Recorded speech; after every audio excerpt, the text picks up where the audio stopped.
In today's video, I'm going to teach you how to delete Dropbox documents. If you want to remove a document from your Dropbox account using the Dropbox website, I'll walk you through the process clearly so you can do it without any confusion.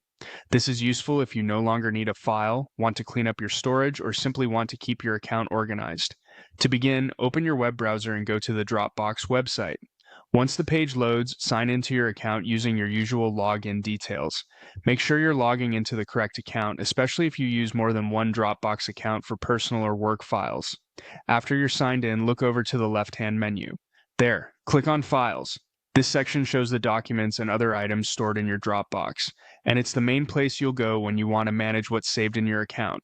Next, browse through your files and locate the document you want to delete.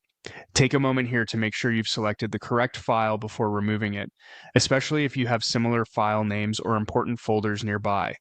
Being careful at this stage can help prevent deleting the wrong document by accident.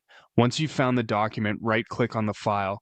If you're not using a mouse or if right-clicking isn't convenient on your device, you can also click the three-dot menu next to the file. Both options will open the same action menu where you'll see several file management choices. From that menu, click Delete. This tells Dropbox that you want to remove the selected document from your files. After that, Dropbox will usually ask you to confirm the deletion. This extra confirmation step is there to help you avoid accidental removal, so when you're sure, go ahead and confirm the deletion. At that point, the document will be removed from your Dropbox files.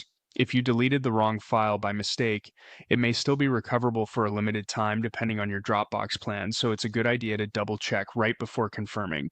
And that's all it takes to delete a document from Dropbox through the website. It's a quick process once you know where to click, and it can help you keep your storage cleaner and easier to manage.